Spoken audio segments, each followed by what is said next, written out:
Hi everybody, I am Florent Marcellesi. I'm MEP from the Greens in Spain. And I'm very involved and committed with the degrowth movement and degrowth ideas, because I come from the degrowth movement in the Basque Country in Spain, most of all, where I was a member of the degrowth movement, and when we put in practice a lot of ideas that we have in the degrowth movement, as local currencies, as local gardens, for example, or in general, all the ideas that we have in this kind of movement. And now I'm in the other part of the movement that's in part of the institution. I come from the social movement, and now I'm looking how to implement the degrowth from the institution, and in that case, from the European Parliament. And for me, if I could define fast the degrowth concept, I would say that degrowth is our capacity to live well within the limits of the planet. And that's an easy definition, that's a very easy definition. But if we compare that with the reality that we are living right now, we can clearly see that we don't live so well, and we don't live well within the limits of the planet. That's exactly on the contrary, because if we look at our cities, if we look at our countries, if we look at our continent, we can clearly say that now we are all above the capacity, the ecological capacity of the planet. So if we adapt, or if we see directly this concept to the cities, we can clearly see that we need to do something very strong to adapt our city to the limits of the planet. First, because if we look at the city, we can say something very quite clear. That's the city now, that's just 2% more or less of the surface of this world. But at the same time, that's almost 80% of the GDP. And if we look at climate change and energy consumption, we know that the cities, that's like almost 70% of the greenhouse emissions that we have in the world, and at the same time that's more than 70% of the energy consumption. So we can clearly say that the cities are at the same time the responsible of the energy crisis and climate change that we know, and at the same time they are the first victims of the energy crisis and the climate change, because we all know the consequences that the climate change and the crisis can have on this kind of cities. For example, with the sea, with the new weather, on with the economical consequences on the economic system, because most of the people now live in the city. That's more or less 50% of the people in the world live in the city, and if you look at to Europe, that's more than 80%. So we clearly know that the city has to change, has to evolve, if really they want to face this new challenge called climate change and called energy crisis. That is to say, to adapt to this new situation. And when we talk about the city, that's in the European city most of all, we have to be very clear. The ecological footprint of the city, of the big cities most of all, are more above than the ecological capacity that we have. For example, for my country, for my city, Bilbao in the Basque Country, we know that Bilbao is using a space corresponding to 30 times the real surface of Bilbao. If Bilbao had to live without any countryside, without the southern countries, it could live just 1 month. So that means that Bilbao, as the other cities in Spain or the rest of Europe, are not sustainable at all. Yes, they live well because they have a very good human development index, above 0.8. That means that we live well in Bilbao, but at the same time, it doesn't know how to live well within the capacity, ecological capacity. So when we see this reality that you can translate to the country and to the city that you are living in, the biggest is the bigger is your city, and the harder is to imagine the sustainability of the city. We have to imagine what we can do really to bring back the cities to a degrowth or to a sustainable system, because we have to be very clear that's not possible for the city to continue growing. And I think that's the first point that we have to put on the table. Right now, the cities think that they have to grow, think that they have to take some more space to the countryside, and that all the people should live in the city. But that's not possible. We have to say it clearly: stop growth in the cities. Stop growth in the cities, and at the same time, if we don't want the cities to grow, we have to say that we have to learn how to recycle and to reuse the things that we already built in the city. For example, we know that we have a lot of empty houses in the cities. I don't know the situation in all the countries, but for example, in Madrid, in Barcelona, in Bilbao, that we have 15,000 empty houses right now. So we don't need to build some more to grow the cities. What we need is to occupy and to use what we already have built. And that's a way not to grow, and that's a way to recycle and to reuse the housing that we have in the city. Then what we have to think, and that's a basic principle, we have to adapt the city and its territory to its biocapacity. Just let me take an example. Now we have a big city in the south of Spain called Alicante. And Alicante, that's a city for tourism most of all. That's 600,000 people, but living in something that's similar to a desert. And they want to have golf, they want to have swimming pool, they want to have everything. So that's not possible. Just we have to assume that the city and the use that we do of the city have to be very close to the territory. If you live in a desert, you have to live as you are in a desert. If you live in a country or in a site where you have, for example, some more water, you have some use more adapted to this kind of territory. So to adapt to what you have. And then we have to have some other principle to adapt the cities to the degrowth or to this post-growth concept. We have to think that the most important thing is not to globalize, always globalize, because we already know that globalization right now is not sustainable and not fair, both things at the same time.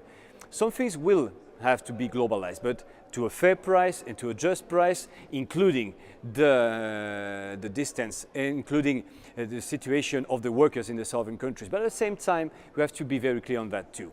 If we want a sustainable world, we have or we need to relocalize activities to consume and to produce the closest way that it's possible to do that. If you want to eat something, if you want to wear something, if you want to transport, please do that, relocalizing the cities in the activities. And that means at the same time, if you do that, you will have to, to rebalancing the city and countryside. That means that we need some more people in the countryside. That means that we need some more people in the countryside just not to live, but also to produce the food that we will eat in the countryside and in the city. And we know that if we want to create some green jobs without growth, and that's possible, that means, for example, to have so much more people working right now in the countryside.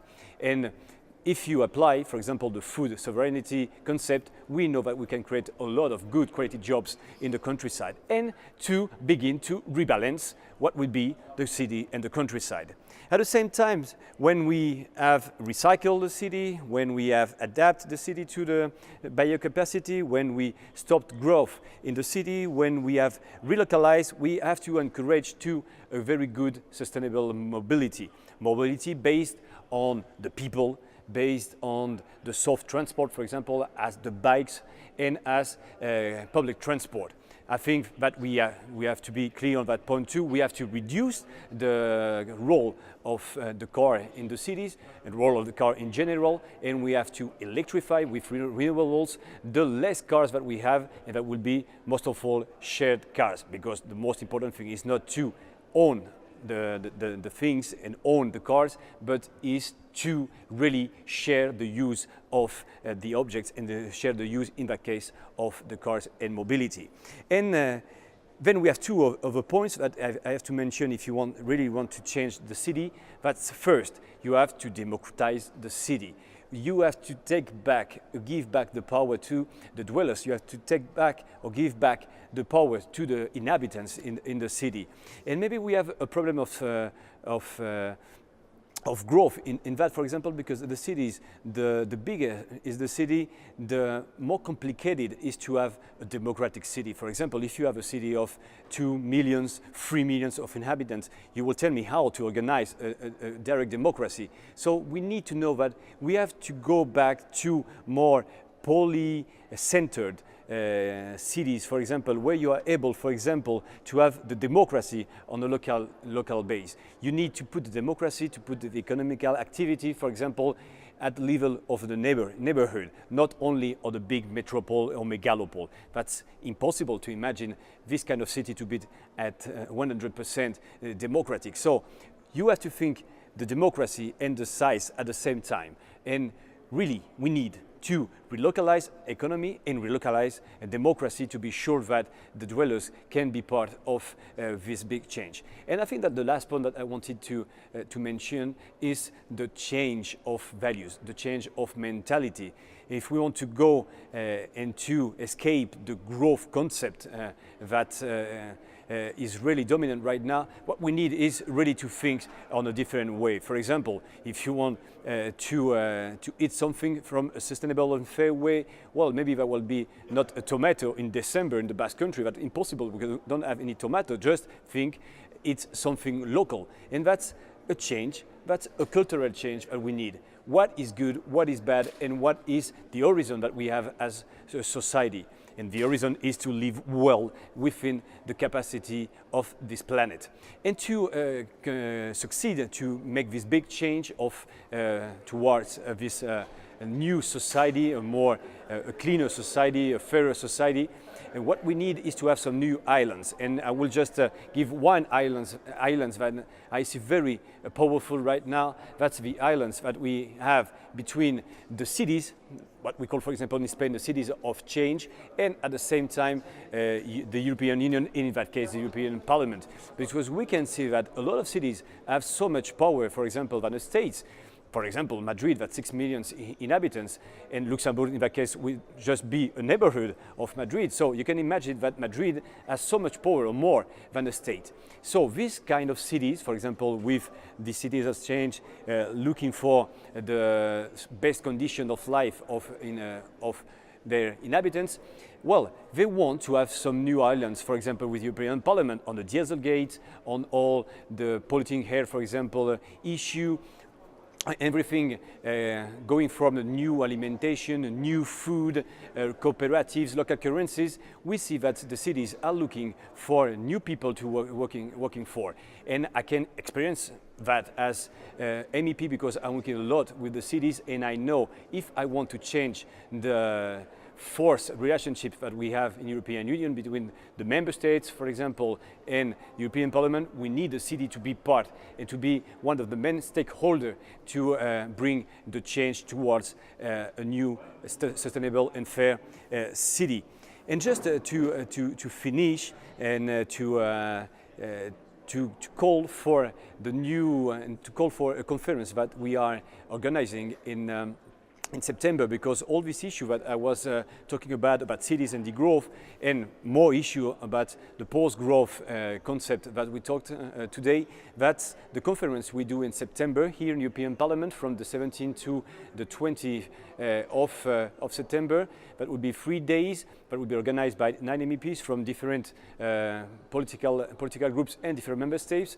We will do it with the degrowth movement, with ETUC, that's the European Trade Union movement, and we will do it here in the European Parliament because we want to put together or to challenge the European Commission, the European institutions with the degrowth and post-growth concept. Because we know that, for example, right now the European Commission doesn't have very clear what should be a new economic model, because they see that economic model, for example, doesn't work so well with the limits of the planet. So we want to challenge them and to bring in the same place, here in the institutions, European Parliament, we want to bring some people from the degrowth movement, some experts, some intellectuals, some academics, some social movements, cooperatives, with the people of the European institutions, and just to have this debate about this concept and this horizon that we have. So I invite you to come, and you have to register because we already have 400 people